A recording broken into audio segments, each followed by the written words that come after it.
ছাত্ৰ ছাত্ৰীসকল, আজি আমি সন্ধিৰ আন এটা বিভাগ সম্পৰ্কে আমি আলোচনা কৰিম। তোমালোকৰ ব্যাকৰণ পুথিত নিশ্চয় পাইছা ব্যঞ্জন সন্ধি কাক বোলে, এই সন্ধিৰ নিয়ম কেনেকুৱা। আজি মই পোনপ্ৰথমে ব্যঞ্জন সন্ধিৰ মই সংজ্ঞা কৈ দিছোঁ। ব্যঞ্জন বৰ্ণৰ সৈতে স্বৰবাৰ ব্যঞ্জন বৰ্ণৰ মিলনকেই ব্যঞ্জন সন্ধি বোলে। আকৌ এবাৰ মই কৈ দিছোঁ, ব্যঞ্জন বৰ্ণৰ সৈতে স্বৰবাৰ ব্যঞ্জন বৰ্ণৰ মিলনকেই ব্যঞ্জন সন্ধি বোলে। এই ব্যঞ্জন সন্ধি প্ৰয়োগৰ বহুতো নিয়ম আছে। গতিকে ব্যঞ্জন সন্ধি সধাৰ আমি কেইটামান নিয়ম বা এই ব্যঞ্জন সন্ধিৰ আমি কেইটামান নিয়ম তলত আমি আলোচনা কৰিছোঁ। হওক, ক কোনো স্বৰবৰ্ণৰ পাছত দ্বিতীয় ছ থাকিলে স্বস্যাস্য হয়। যেনে অনুচ্ছেদ, অনুচ্ছেদ, বিচ্ছেদ, বিচ্ছেদ, আচ্ছাদন, আচ্ছাদন ইত্যাদি। গতিকে এই কথাৰ পৰা আমি এটা কথা স্পষ্ট আমি গম পাইছোঁ যে কোনো স্বৰবৰ্ণৰ পাছত যদি দ্বিতীয় ছ থাকে তেনেহ'লে সদায় সেই স্বৰবৰ্ণ আৰু দ্বিতীয় ছ লগ লাগি একেলগে কি হয়গৈ, আমাৰ স্বস্যাস্য সৃষ্টি হয়। ইয়াত উদাহৰণ দিয়া আছে অনু। অনু শব্দৰ শেষ বৰ্ণ হৈছে হস্ৰ উ আৰু দ্বিতীয় শব্দৰ প্ৰথম বৰ্ণ হৈছে দ্বিতীয় ছ। গতিকে এই স্বৰবৰ্ণৰ পাছত দ্বিতীয় ছ থকাৰ বাবে ইয়াত এই শব্দটো একেলগে আমি অনুচ্ছেদ শব্দ এটা সৃষ্টি হৈছে। তেনেধৰণে বিচ্ছেদ, বিচ্ছেদ, আচ্ছাদন শব্দবিলাকো সৃষ্টি হৈছে। খ আগৰ শব্দৰ শেষত দন্তীয় ত বা দন্তীয় দ থাকিলে পিছত যদি প্ৰথম ছ বা দ্বিতীয় ছ থাকে তেতিয়া আগৰ দন্তীয় ত বা দন্তীয় দ স্বস্যাস্য হয়। যেনে উচ্চাৰণ, উচ্চাৰণ, সৎচিন্তা, সৎচিন্তা, উচ্ছেদ, উচ্ছেদ। গতিকে এইখিনিৰ পৰা আমি এই কথা আমি এই উদাহৰণবিলাকৰ পৰা আমি গম পাইছোঁ যে আগৰ শব্দত যদি দন্তীয় ত বা দন্তীয় ত থাকে বা থাকিলে পিছত যদি প্ৰথম ছ বা দ্বিতীয় ছ থাকে তেতিয়া এই দুটা বৰ্ণ লগ লাগি কেৱল স্বস্যাস্য বৰ্ণটো বা যুক্তাক্ষৰটো সৃষ্টি হয়। ইয়াত উৎ হচন্ত, ইয়াত প্ৰথম শব্দটোৰ শেষ বৰ্ণ হচন্ত আছে আৰু দ্বিতীয় শব্দৰ প্ৰথম বৰ্ণটো প্ৰথম ছ ইয়াত আছে চাৰণ। দুটা দন্তীয় ত বা হচন্ত লগত প্ৰথম ছ লগ লাগি একেলগে যুক্ত হৈ বা মিলন হৈ ইয়াত স্বস্যাস্য হৈছে। গতিকে মূল শব্দটো ৰ'লগৈ উচ্চাৰণ। গতিকে বাকী শব্দবিলাকো তেনেদৰে সৎচিন্তা, উচ্ছেদ শব্দবিলাকো তেনেদৰে সৃষ্টি হৈছে। এতিয়া আহিছোঁ আমি গ নম্বৰলৈ বা গলৈ। ইয়াত দিয়া আছে প্ৰথম শব্দৰ বৰ্গৰ প্ৰথম বৰ্ণ আৰু পিছৰ শব্দৰ আৰম্ভণিতে যদি স্বৰবৰ্ণ থাকে তেতিয়া দুয়ো বৰ্ণ মিলি বৰ্গৰ তৃতীয় বৰ্ণলৈ ৰূপান্তৰিত হয়। ইয়াত উদাহৰণকেইটা দিয়া আছে। যেনে দিক, অন্ত, দিগন্ত, তৎ উপৰিও, তদুপৰি আদি।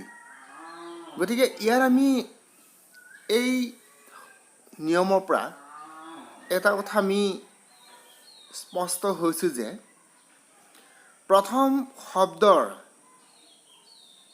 বৰ্গৰ প্ৰথম বৰ্ণ আমি দিক বুলি আমি কোৱাৰ লগে লগে ইয়াত যিটো প্ৰথম শব্দৰ শেষ বৰ্ণ হৈছে ক হৈছে আমাৰ ব্যঞ্জন বৰ্ণৰ তালিকাত প্ৰথম বৰ্ণ আৰু পিছৰ শব্দৰ আৰম্ভণিত যদি স্বৰ বৰ্ণ থাকে তেতিয়া দুই বৰ্ণ মিলি তৃতীয় বৰ্গলৈ ৰূপান্তৰিত হয় আৰু ইয়াত আমি দিক অন্ত এই মূল শব্দটোৰ প্ৰথম বৰ্ণটো হৈছে স্বৰবৰ্ণ গতিকে আমি প্ৰথম শব্দৰ শেষ বৰ্ণ ব্যঞ্জন বৰ্ণ আৰু লগতে এই ব্যঞ্জন বৰ্ণটো কি হ'ব লাগিব এই ব্যঞ্জন বৰ্ণটো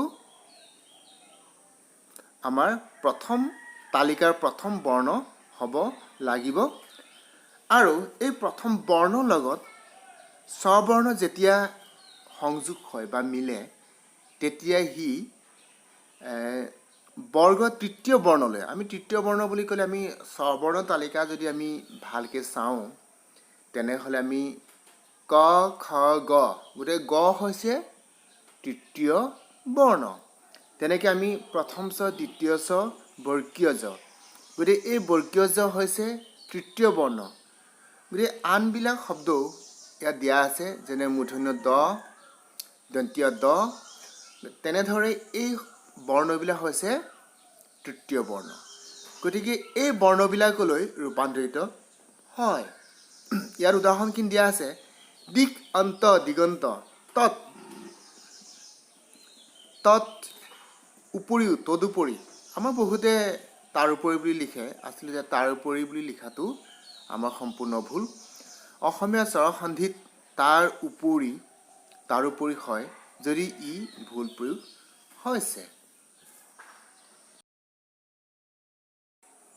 এতিয়া আহিছোঁ ঘলৈ ঘত দিয়া আছে যে বৰ্গীয় জ বা ঝ আগত যদি হচন্ত বা দন্তীয় দ থাকে তেতিয়া বৰ্গীয় ঝ হয় যেনে উজ্জ্বল বিপদজনক যাৱজ্জীৱন গতিকে এই উদাহৰণবিলাকৰ পৰা আমি এটা কথা আমি গম পাইছোঁ যে বৰ্গীয় জ বা ঝৰ আগত যদি হচন্ত বা দন্তীয় ত থাকে তেতিয়া সি কি হয়গৈ সি বৰ্গীয় জহে হয় ইয়াৰ উদাহৰণ আমি এই কথাখিনি দিয়া আছে যে উৎ এই শব্দৰ শেষ যিটো বৰ্ণটো শেষ বৰ্ণটো হৈছে হচন্ত আৰু এই জল শব্দৰ প্ৰথম বৰ্ণটো হৈছে বৰ্গীয় জ গতিকে এই হচন্ত আৰু বৰ্গীয় জ দুটা মিলন হৈ বা লগ হৈ আমি যজ্ঞাজ্য হৈছেগৈ গতিকে ইয়াৰ উদাহৰণ আমি উজ্জ্বল বিপদজনক যাৱজ্জীৱন গতিকে এনেধৰণে আমি উদাহৰণখিনি পাইছোঁ এতিয়া আহিছোঁ আমি উঙলৈ উঙত দিয়া আছে যে হচন্ত বা দন্তীয় দৰ পাছত ল থাকিলে হচন্ত আৰু দন্তীয় দ লৈ পৰিৱৰ্তন হয় ইয়াৰ উদাহৰণ দুটামান দিয়া আছে উল্লাস উল্লেখ ইত্যাদি গতিকে এই উদাহৰণ দুটাৰ পৰা আমি বা এই নিয়মৰ পৰা আমি এটা কথা ভালকৈ আমি গম পাইছোঁ যে হচন্ত বা দন্তীয় দ এই দুটা বৰ্ণৰ পাছত যদি ল থাকে তেনেহ'লে এই দুটা বৰ্ণ অৰ্থাৎ হচন্ত আৰু দন্তীয় দ দুটা বৰ্ণই লৈ ৰূপান্তৰ বা পৰিৱৰ্তন ঘটে। উদাহৰণত এই দুটা কথা ইয়াত স্পষ্ট হৈছে। ইয়াত উৎলাস উল্লাস, উল্লেখ এই দুটা শব্দ আমি উদাহৰণ দিছোঁ। প্ৰথম শব্দটো মূল যিটো শব্দ, এই শব্দৰ শেষত হচন্ত বৰ্ণটো সোমাই আছে, আৰু লাহ এই মূল শব্দৰ প্ৰথম বৰ্ণটো হৈছে ল। গতিকে হচন্ত আৰু ল দুটা মিলি বা যুক্ত হৈ প্ৰায় লল্যাল ল যোগ ল এই বৰ্ণটো বা এই যুক্তাক্ষৰটো সৃষ্টি হৈছে। গতিকে ইয়াত শব্দটো হ'লগৈ উল্লাস। আনটো একেই উৎলেখ, ইয়াত হচন্ত আৰু লটো সংযোগ হৈ প্ৰায় লল্যাল ল এই আমাৰ যুক্তাক্ষৰটো সৃষ্টি হৈছে। আৰু এতিয়া আহিছোঁ আমি প্ৰথম শ্ব'লৈ। প্ৰথম শ্ব'ত নিয়মখিনি দিয়া আছে।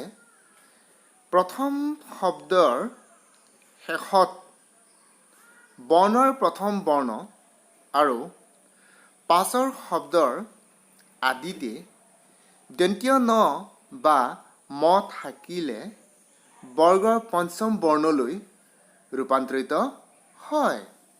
যেনে বাক্ময়, বাংময়, মৃৎময়, মৃন্ময়, উন্নতি, জগন্নাথ, জগন্নাথ। গতিকে এই উদাহৰণবিলাকৰ পৰা আমি এটা কথা স্পষ্ট হৈছোঁ যে ইয়াত প্ৰথম শব্দত শেষ বৰ্ণ যদি আমি ক হয় বা আমি ব্যঞ্জন বৰ্ণ তালিকাত প্ৰথম যদি বৰ্ণটো হয় আৰু দ্বিতীয় শব্দৰ প্ৰথম বৰ্ণ যদি ম হয়, অৰ্থাৎ ব্যঞ্জন বৰ্ণ তালিকাত থকা আমি বৰ্ণবিলাকক কেইবাটাও ভাগ কৰিছে। ক, খ, গ, ঘ, ঙ। ক হৈছে প্ৰথম বৰ্ণ, খ হৈছে দ্বিতীয়, আৰু গ হৈছে তৃতীয়, ঘ হৈছে চতুৰ্থ, আৰু ঙ হৈছে পঞ্চম বৰ্ণ। গতিকে ঙ, ঞ, মূৰ্ধন্য ন, দন্ত্য ন আৰু ম এই পাঁচটা বৰ্ণ, এই পাঁচটা বৰ্ণ আমি পঞ্চম বৰ্ণ বুলি কোৱা হয়। গতিকে দ্বিতীয় শব্দত যদি পঞ্চম বৰ্ণ থাকে, এই পঞ্চম বৰ্ণ আৰু প্ৰথম শব্দৰ ক বৰ্ণ অৰ্থাৎ প্ৰথম বৰ্ণ লগ লাগি বা মিলন হৈ পেলাই কি হয়, আমাৰ ঙ বৰ্ণটো সৃষ্টি হয়। নিয়মত আৰু এটা কথা লিখা আছে যে পাছৰ শব্দৰ আদিতে দন্ত্য ন বা ম থাকিলে বৰ্গৰ পঞ্চম বৰ্ণলৈ ৰূপান্তৰিত হয়। ইয়াত উদাহৰণ দিয়া আছে, যেনে মৃৎময়। এই মৃৎ শব্দৰ শেষ বৰ্ণ হচন্ত আৰু দ্বিতীয় শব্দৰ প্ৰথম যিটো বৰ্ণ ম দুটা লগ হৈ মৈম্যাম ম এই যুক্ত বৰ্ণৰ সৃষ্টি হৈছে। তেনেধৰণে বাক্ময়, ইয়াত প্ৰথম যিটো শব্দৰ শেষ বৰ্ণ ক আৰু দ্বিতীয় শব্দৰ প্ৰথম বৰ্ণ হৈছে ম, দুটা সংযোগ হৈ ঙ হৈছে। গতিকে ঙ ম, গতিকে এই যুক্ত বৰ্ণৰ সৃষ্টি হৈছে। সেইকাৰণে শব্দটো হ'লগৈ বাংময়। আজিলৈ ইমানতে আজিৰ পাঠৰ কথাখিনি আমি সমাপন কৰিব বিচাৰিছোঁ। পৰৱৰ্তী সময়ত বা পৰৱৰ্তী ভিডিঅ'ত আমি সন্ধি আন এটা বিসৰ্গ সন্ধি সম্পৰ্কে আমি আলোচনা কৰিম। গতিকে আজিলৈ ইমানতে এৰিছোঁ। ধন্যবাদ।